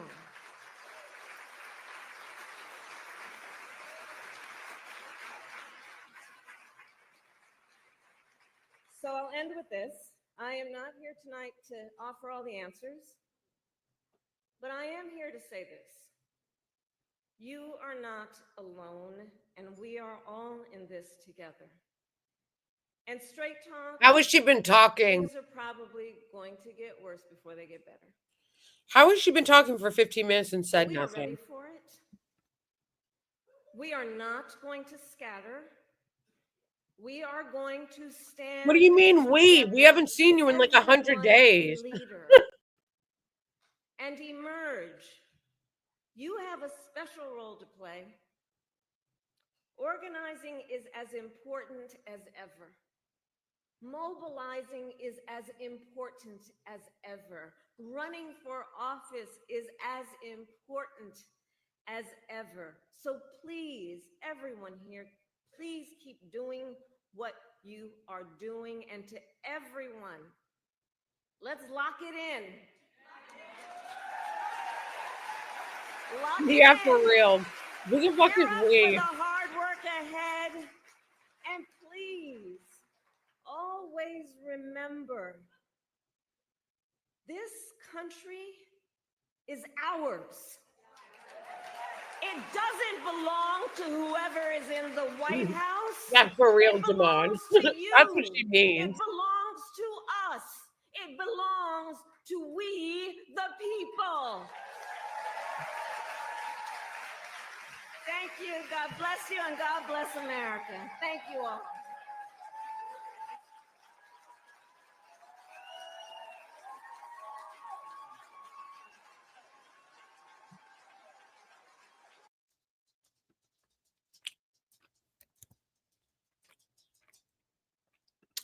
Well, that was quite something. That honestly, that was a little bit of a whole lot of nothing. I'm sorry to say.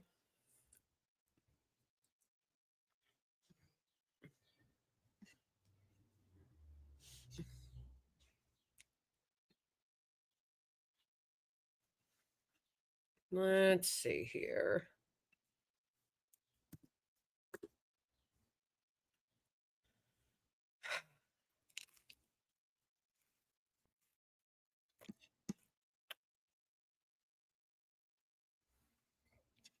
Cringe. No, it just be like, I have no other homeland. Even my land is burning. It's not yours, bro. Come on.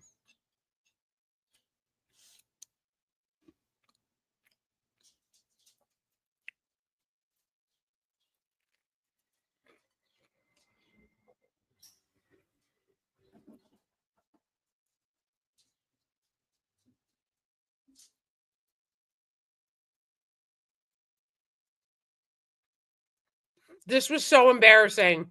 Did you guys see this? Douglas Murray and Barry Weiss are talking about how actually we need more gatekeeping.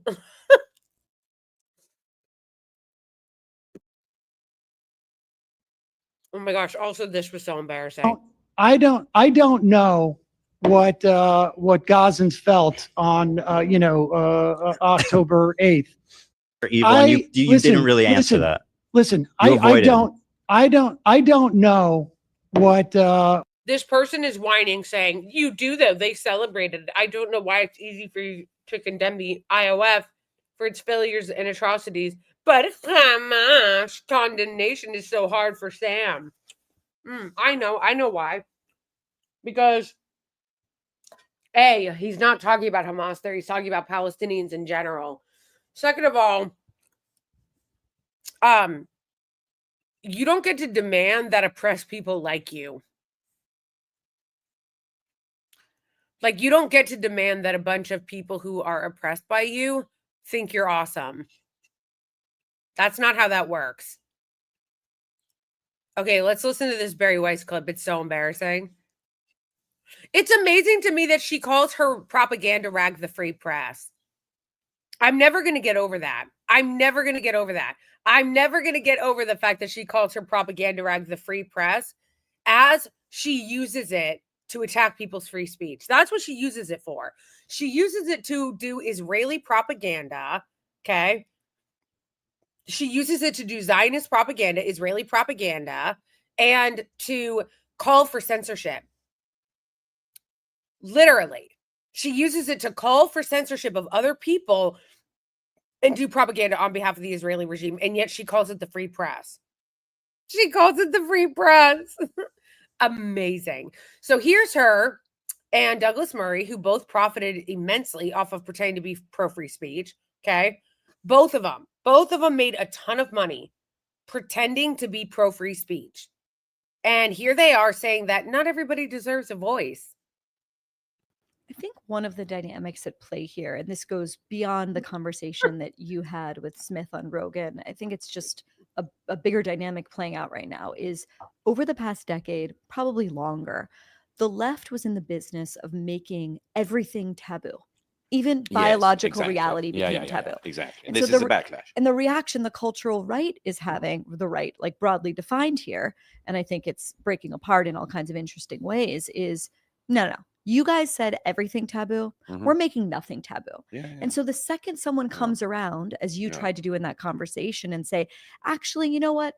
The stigmatization of Holocaust denial, that's a good stigma. Mhm. That's something we should keep around.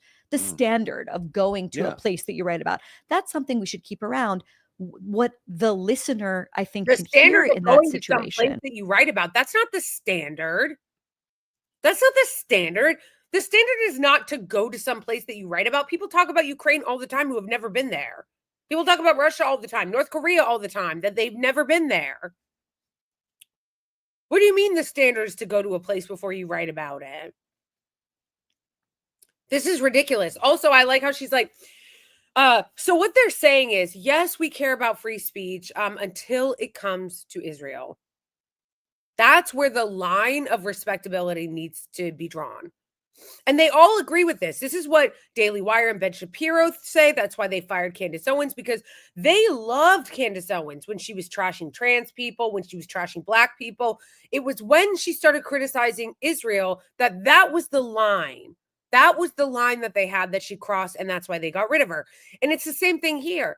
They're basically saying, oh, we all love free speech. We all love free expression. But the line is criticism of Israel. Once you cross that line, you should not be able to speak.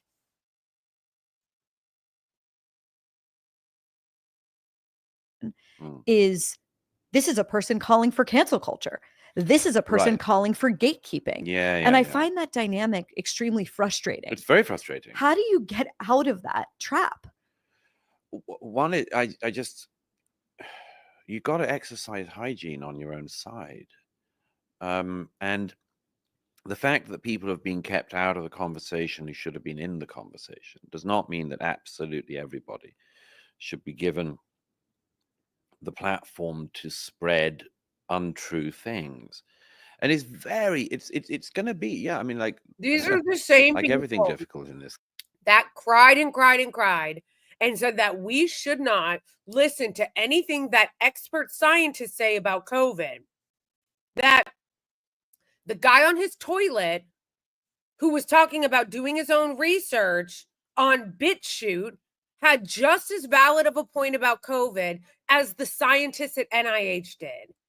So what's changed? What's changed?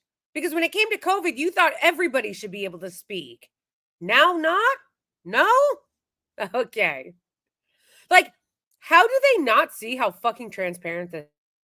Like, we see you. Life. It's going to take some dexterity, because all these fine corners that end up mattering, they do need careful thinking and careful treading.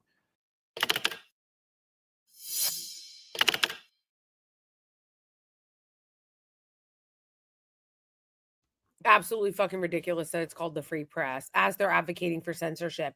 Who decides who should be able to speak on things? You, Douglas Murray? Because you're literally a fucking lying propagandist. Okay?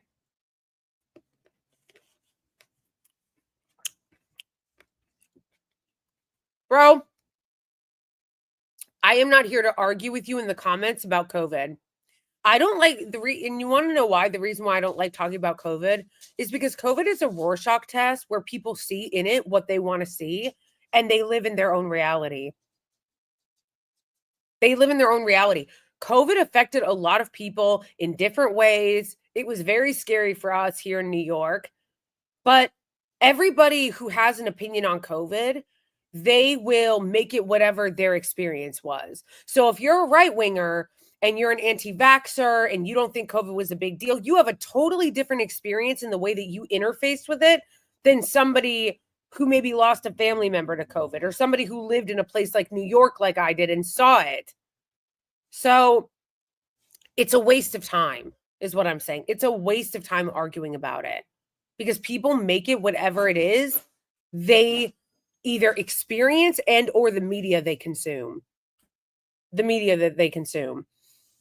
My only point in bringing up COVID was to say, when it came to COVID, those same right-wingers thought that everybody should have a voice.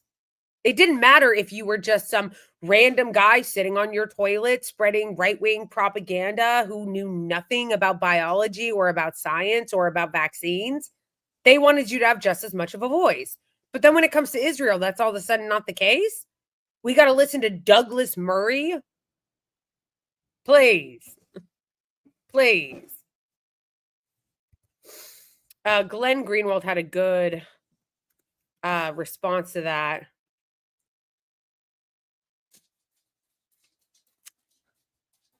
Or was it?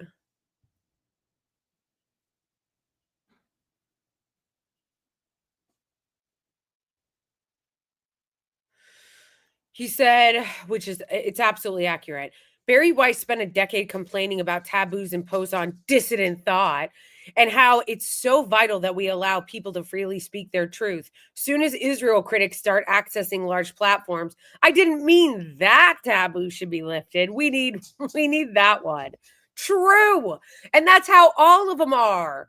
The intellectual dark web, all those clowns. Sorry, guys, my jaw's hurting again. My TMJ is acting up. But like, all of this, like, all of this, like, oh, now we need censorship of this. What happened? What happened to all you intellectual dark web frauds? Such clown. You know what? That just reminded me. I keep meaning to make my collage of all the hacks, all the fake hacks like her that made a lot of money off pretending to be pro free speech and are liars and clowns. I've been meaning to make a collage. I need to make a collage. Yeah, but the fucked up thing is these people, wait, where'd it go? This is that these people made a ton of money off of pretending to be pro free speech. Because obviously during COVID, there was a lot of censorship and they made a lot of money by pretending that they were against all forms of censorship. Guys, same thing with anything regarding LGBTQ plus people. Remember, it was Jordan Peterson that had a fucking meltdown and acted like he was some brave soldier because he misgendered Elliot Page. And he got banned from Twitter, I think, temporarily. And he acted like he was some fucking hero throwing himself on the sword of free speech by refusing to apologize. That same clown went on Joe Rogan like 2 weeks ago to advocate for censorship because he doesn't like people criticizing Israel. What a joke. What a joke.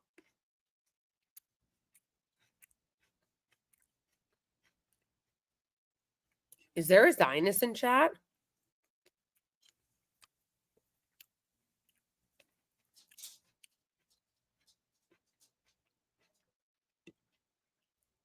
Happy May Day, yes.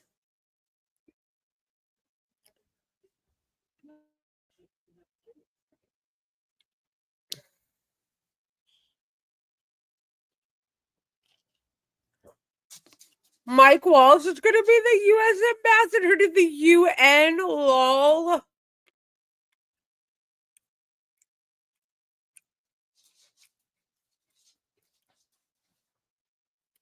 That's amazing.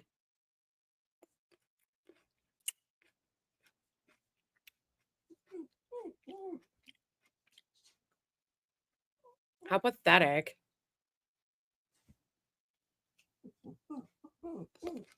This is a good point by Zed Jelani. Contrast Louis Theroux with Douglas Murray. Both have been to Israel. Murray reports from government-funded and guided junkets where his words are indistinguishable from Benjamin Netanyahu's. Theroux goes into the occupied territories and has soldiers train guns on him. Exactly.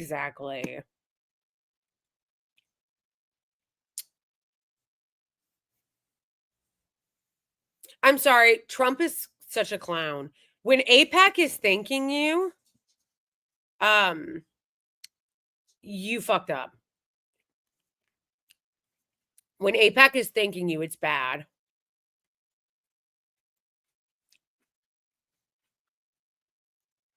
Yeah, it wasn't that long ago that the media and the establishment were saying that everybody should be scared of Substack. That Substack was all right-wing conspiracy theorists. Oh, is it? I didn't know that. All right, all right. Happy Asian American and Pacific Islander Heritage Month, everybody.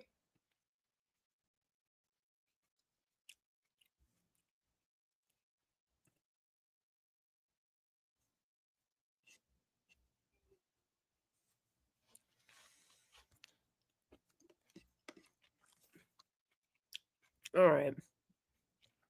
What was I going to look up? Right winger. I can't stand right wing fake outrage. Like, I really can't. I really can't stand right wing fake outrage.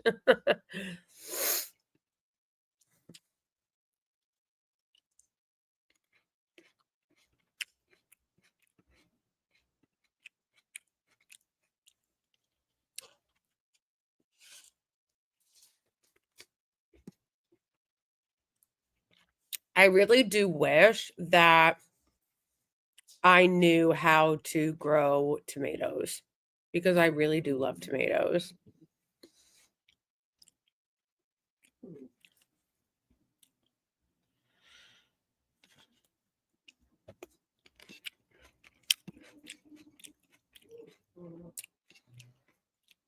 Can somebody explain to me the appeal of Andrew Tate?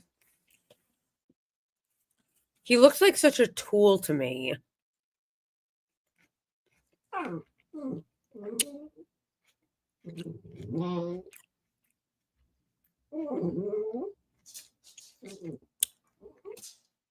Stop, Wakey. Somebody explain the appeal of Andrew Tate. I don't get it.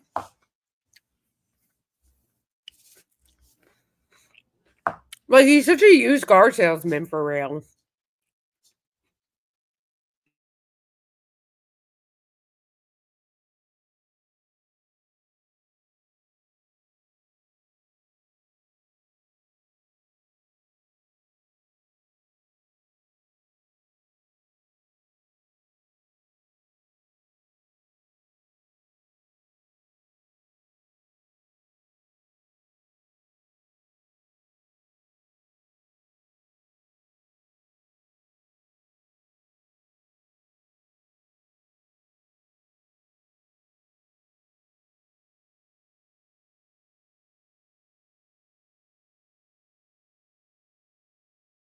I doubt it. I mean, it's possible. I don't really like Blue Sky, though. Maybe eventually.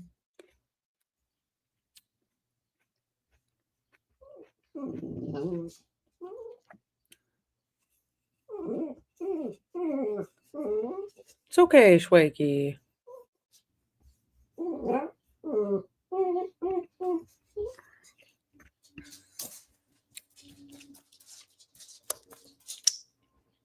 I can't remember. What was it that we were going to watch once we go to Rumble?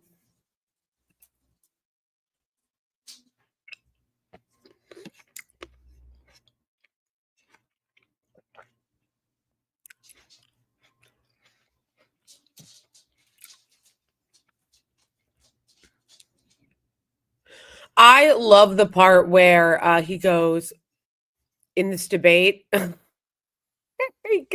You're right, the Breakfast Club. Okay, we will. I love the part in the debate where Ethan Decline is whining about the right of return march and how they went to the fence. And he's like, they went to the fence. He's like, yeah. And he's like, Sam Cedar's like, okay. like it's not a big deal at all.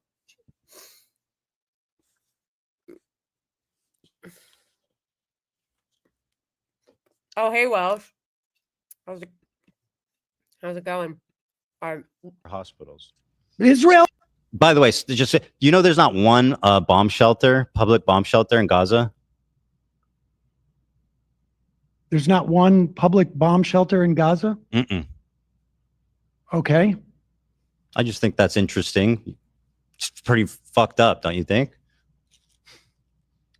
Do I think it's fucked up? Yeah. I'm not sure. I'm not sure I understand the point. Like, Well, I mean, do you think anything would be standing anymore?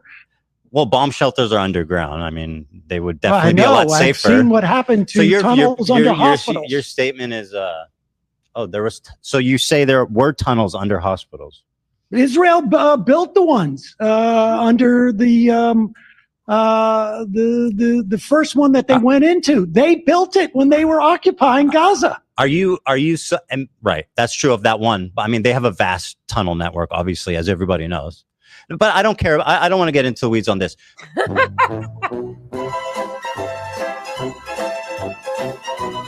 No, seriously, it's so embarrassing how he's like, didn't you? Didn't you? Oh my gosh, it's amazing. That whole thing is so amazing. I did a review on it. If you guys want to watch it, I did do a review on it yesterday. I did a review on the first half of it.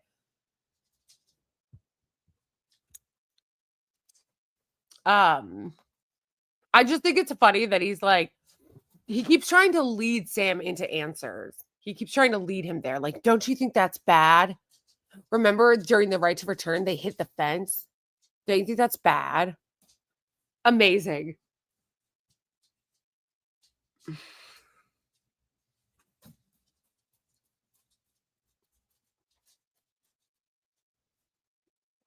I still need to make my coffee. I still haven't even made my latte, which I'm going to do. Sorry, I was just eating those tomatoes. I love tomatoes.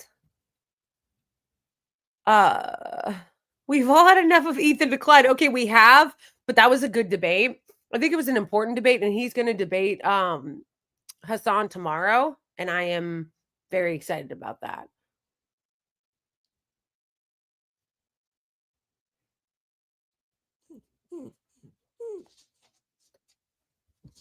It's okay, Schwakey. Ethan's not on Twitter anymore. Thank you, Susie. It's okay, Schwakey.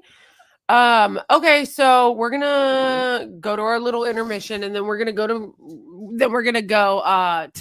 Rumble.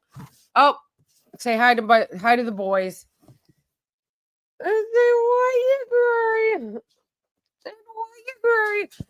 Okay, so yeah, we're gonna go to Rumble. So if you want to watch the last part of the stream, make sure to go to Rumble. Please sub to all the channels, like and subscribe, all of that stuff. Support my work if you can, if you're able to. Become a patron, become a member of Ko-Fi, and I will see you over on Rumble in 5 minutes. Okay, love you all. If I don't see you over on Rumble, just love to you all. Free Palestine.